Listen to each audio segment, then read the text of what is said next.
know evolution happens.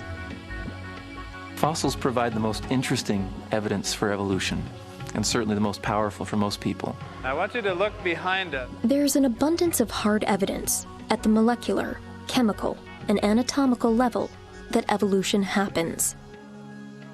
But perhaps it's the clues hardened in stone that tell evolution's story most vividly. Here are the backbones. You can see how big these vertebrae are. The history of life is all a record in fossils. Millions of them, from strata, layer by layer by layer back through time, are all interconnected. Now, partly this layering and succession is how we tell time in geology, but it's also the principal evidence that life has changed through time, that life has evolved through time, that the things living today can all be connected back through time to common ancestors. These now lifeless dry rocks are gold to paleontologists. They are the puzzle pieces to the origin of one of the most powerful and majestic animals on Earth, the whale.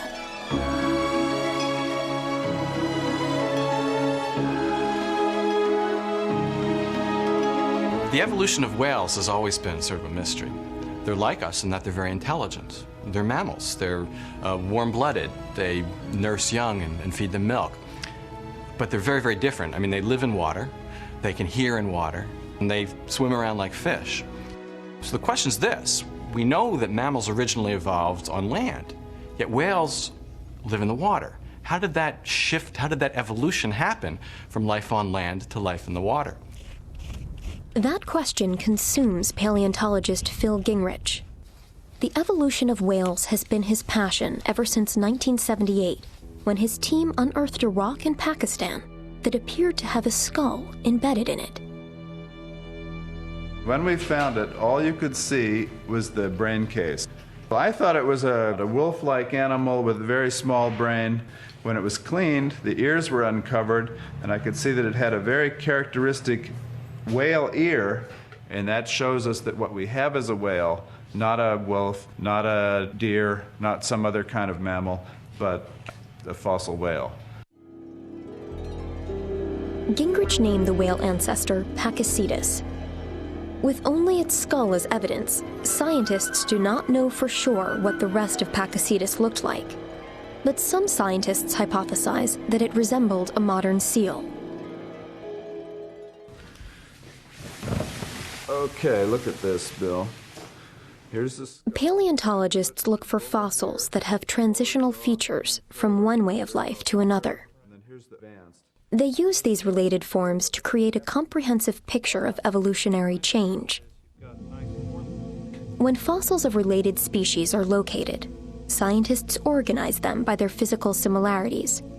Sometimes these similarities don't evolve all at once, like the whale ear of Pakiscetus, which lacks many other whale-like features in its backbone and limbs. Whales' bodies contain inside them connections or clues to their past. I mean, their mammalian traits are signs of their recent history, but they're also signs of a very ancient history. Take their flippers. On the outside, their flippers look like fish fins, but on the inside, the bones of that flipper are very similar to those in a monkey's arm, in the wing of a bird, and in the limb of a frog. Egypt today seems an unlikely place for Phil Gingrich to find intermediate whale fossils. This is Wales Valley in Egypt. You can see behind me there are many hills of sandstone standing above shale. What's important, it's called Valley of Whales because there are about 400 skeletons of whales weathering out here. This was a wide open blue sea with a full range of sea life living in it. A lot of invertebrate shellfish, sharks, about 5 or 6 kinds of whales living here.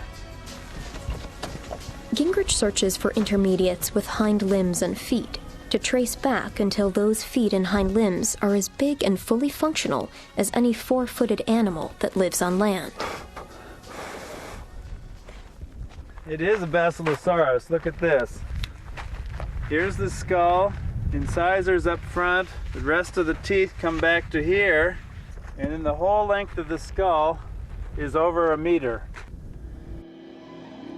His find, Basilosaurus, had tiny hind legs with a mobile knee and several toes, and lived 35 to 41 million years ago. Here's where scientists place this transitional form on the fossil record.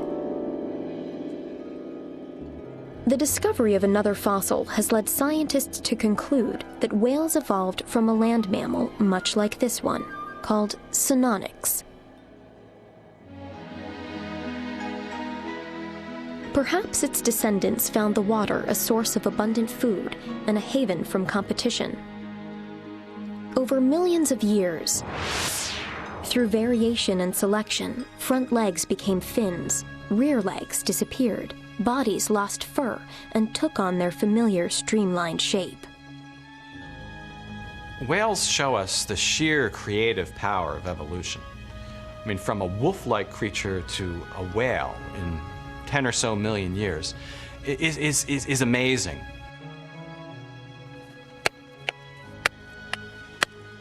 Each dig and discovery adds more stone, more bone, more hard evidence for evolution, for the origin of life, for its history here on Earth, and for the evolutionary relationships among all forms of life.